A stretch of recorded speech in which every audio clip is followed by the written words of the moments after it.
বৌদির যৌবন এতটা পাকা পাকছে যে গাছের থেকে ঝুলে গিয়ে মাটিতে লুটোপুটি খাচ্ছে আর তারপর পাবলিককে হরিণ লুটের মতন বিলিয়ে বেড়াচ্ছে। তো গাইজ আজকে এমন কিছু বৌদিদের নিয়ে কথা বলবো যারা প্রথমে সোনাগাছিতে কাজ করতো এবং তাদের দুর্ভাগ্যবশত কারণের জন্য লকডাউনের জন্য তাদের টোটালি ব্যবসা বন্ধ হয়ে যায় এবং তারা সোশ্যাল মিডিয়াটাকে সোনাগাছি হিসাবে বেছে নেয় এবং তাদের ব্যবসা সোশ্যাল মিডিয়াতে চালিয়ে যায় এবং সোশ্যাল মিডিয়াটাকে তারা সোনাগাছি হিসাবে পরিচিত করে দেয়। তো প্রথমেই বলে দিই, এই ভিডিওটা আমার গুরুজনেরা এবং ছোটো ছোটো ভাই বোনদের জন্য না, আমার ছোটো ছোটো ভাই বোনেরা এবং গুরুজনেরা এই ভিডিওটা থেকে দূরে থাকো, কারণ আজকে এসব বৌদিদের নিয়ে আমি রকেটে বসে চাঁদে যাবো। অবশ্যই মাঝখান থেকে আমি নিয়ে পড়বো, না তো আমিও ভাই চাঁদে উঠে যাবো। কারণ আজকের ভিডিওটাতে এন্টারটেনমেন্ট কম হবে, বাটনা বাটা বেশি হবে। বেশি বকে না ভাট, ভিডিও শুরু করি, চলো লেটস স্টার্ট।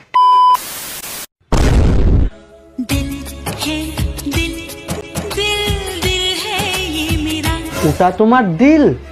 বাপরে, ওরকম দিল যেন ভগবান কাউকে না দেয়, কারণ দিলেই তো তোমার মতন মাঠে নেমেই নোংরামি শুরু করে দেবে। জায়গা খালি থাকবে কি করে? এত বড় বড় সাইজের যদি দিল হয়, তাও আবার একটা না দুটো দিল, দুটোরই একসাথে থাকতে কষ্ট হয়ে যাচ্ছে, তারপর আমি থাকলে তো ব্লাস্ট হয়ে যাবে। কি কষ্ট? हेलो एवरीवन, आज भी मैं आया था सुबह सुबह रील शूट करने के लिए। तो आप देख ही सकते हो मेरा कितना पसीना निकल रहा है।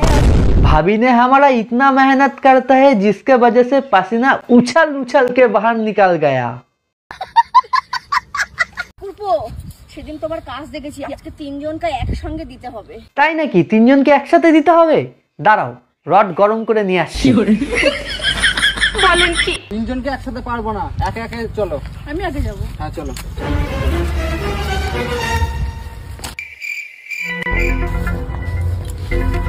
আজকে সেই হলো, চলো। ও মাই গড, ও মাই গড। আরে ঠাকুরপা কি হলো? আর যাবো না। যাবো না মানে? আর যাবো না। আরে ক্ষমতা নাই যখন তাহলে এরকম কাজ করো কেন? হ্যাঁ, ক্ষমতা নাই যখন যাও। বৌদি ও মানুষ, কুত্তা না, ও গাধার মতন খাটতে পারবে না।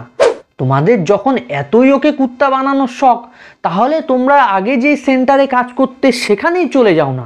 কেন বেচারাটাকে এত কষ্ট দিচ্ছ? ও একা কখনোই তিনজনকে একসাথে সামলাতে পারবে না। ভাই আমি শুধু এটাই ভাবছি, এদের ছেলেমেয়েরা যখন বড় হয়ে দেখবে তাদের বাবা মারা নোবেল পুরস্কার পাওয়ার মতন কাজ করে গেছে, তখন তারা তাদের বাবা মার নামটা আরো উজ্জ্বল করার জন্য তারা আরো এক স্টেপ আগে এগিয়ে যাবে। যেমন গাছ তার ফলটা তো ঠিক তেমনই হবে। বলতো ছেলেরা মেয়েদের কোন জিনিস টিপে দিলে আরাম লাগে? বাহ, খুব সুন্দর একটা উত্তর দিয়েছো। তুমি গোল্ডেন গাছির 10 নম্বর স্থান অধিকার করেছো। তোমার পুরস্কার হিসাবে একটা মূল্য আমি পাঠিয়ে দিচ্ছি। আর হ্যাঁ, ভিডিওটা যদি ভালো লাগে অবশ্যই একটা লাইক করে দিও, কমেন্টে জানাতে ভুলো না ভিডিওটা কেমন লাগলো আর তোমাদের কি টাইপের ভিডিও চাই অবশ্যই আমাকে বলো, আমি চেষ্টা করব।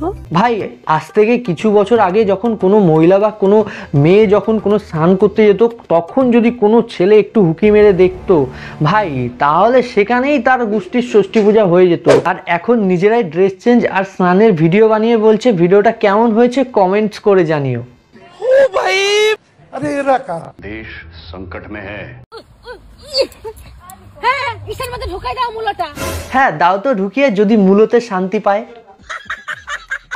তুলতে গিয়ে যদি ঢুকে যাবে কি করব? তুলতে গিয়ে ঢুকে যায় না, তুমি ঢুকাই দিচ্ছ। একদিন নিলে কি হবে মূলা? একদিন নিলে কি হবে মূলা? এতদিন তো অনেকজনেরটাই নিয়েছো, একদিন একটু মূলটাই টেস্ট করে দেখো। এই যে তোমাদের কি প্রবলেম বলো? আমাকে এই যে ভগবান দিয়েছে তাই আমি নাচাচ্ছি। আমাদের তো প্রবলেম হবেই। দেখো আগে তুমি সেন্টারে নাচাতে, এবার হঠাৎ করে তুমি পাবলিক প্লেসে এসে যদি তুমি নাচানো শুরু করে দাও, তাহলে তো আমাদের প্রবলেম হবেই। এর থেকে ভালো তুমি সেন্টারে যাও, ওখানে গিয়ে নাচাও, তাতে আমাদেরও কোনো সমস্যা হবে না, তোমাদেরও কোনো সমস্যা হবে না। दीदी आप दूध पीते हो? हाँ। कौन सा? बकरी का। और ये जो 2 बड़े बड़े दूध की फैक्ट्री, इसको कौन पिएगा? कौन की मागी? আরে ওটা বাজারে গিয়ে বিক্রি কর, অনেক টাকা পাবি। দুধ দুধ দুধ বাল পায় না কিচ্ছু না, 2 মিনিটে আউট হয়ে যায়। হাত ছাড় হাত ছাড়, আমি যাবো না, তোর বানটু কেটে দেবো। বন্ধুরা তোমরা যদি পারো কমেন্ট করো তো, আমি রেডি আছি।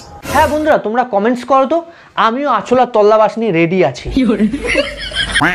এক কথা এদের বরগুলো হচ্ছে গোল্ডেন গাছের দালাল। আগে বউকে নিয়ে ওখানে ব্যবসা করাতো, আর এখন সোশ্যাল মিডিয়াতে নিয়ে এসে ব্যবসা করাচ্ছে।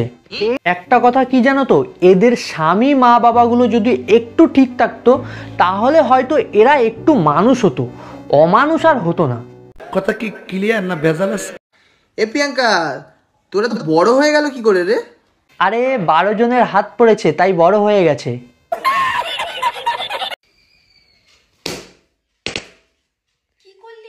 যাক, ফাটিয়ে যখন দিয়েছো ভালোই করেছো, এবার নিচেরটাও ফাটাও। ও, ওটা তো আগের থেকেই অনেকে ফাটিয়ে দিয়েছে। এ মা বৌদি, কি করছো? তুই দেখতে পাচ্ছিস না কি করছি? দেখতে পারছো না বৌদি ওটা কি করছে? তেল মাখাচ্ছে, ভরবে বলে, মানে ভর্তা করবে বলে। আর ভিডিও আমি করব না গো, লোকে যে হারে বলে, বদনাম করে, সামনে এসে যে গালাগালি করে, আর ভিডিও আমি করব না। যাক, তাহলে একটা আবর্জনা সোশ্যাল মিডিয়া থেকে দূর হলো। কেন কি করবি তাহলে? ভিডিও করবি না তো তাহলে খাবি কি? টিপি করব আর পাঠ করব। মার গেড়েছে ভাই, বলে কি? যাক, তাহাও ভালো, যেখান থেকে উঠে এসেছিল সেখানেই আবার ফিরে যাচ্ছে, শুনেও খুব ভালো লাগলো ভাই। আর বাদবাকি বৌদিগুলো যদি এই বৌদির মতন তার অতীতে ফিরে যেত তাহলে সোশ্যাল মিডিয়াটা পুরোই জঞ্জাল আবর্জনা মুক্ত থাকতো। সঠিক বলেছেন। মানুষ টাকার জন্য সমস্ত কিছু করতে পারে, যতটা নিচে নামতে পারবে, মানে তার থেকেও যদি বেশি নিচু কোনো কিছু বলে হয় সেখানেও নামতে পারবে, শুধুমাত্র টাকার জন্য। সমাজ কি ভাববে, ফ্যামিলি কি ভাববে, সেটা তাদের কাছে ডাজ নট ম্যাটার। তারা শুধু চেনে একমাত্র টাকা। देश संकट में है। আমি যেটা মনে করি, পরজন্ম বলে কোনো কিছু হয় না, আর কর্ম তুমি যেমন করবে তার ফল তুমি এ জন্মেই পাবে। তো কর্ম করে যাও, ফল একদিন পাবে। তো বন্ধুরা আজকের ভিডিওটা এখানেই শেষ করবো। ভিডিওটা ভালো লাগলে অবশ্যই লাইক কমেন্ট শেয়ার আর সাবস্ক্রাইব করে পাশের বেল আইকন ঘন্টাটি অল করে দিও, আর ফেসবুক দিয়ে দেখলে অবশ্যই পেজটাকে ফলো করে দিও। তো চলো টাটা বাই, আবার দেখা হবে নতুন কোনো ভিডিওতে।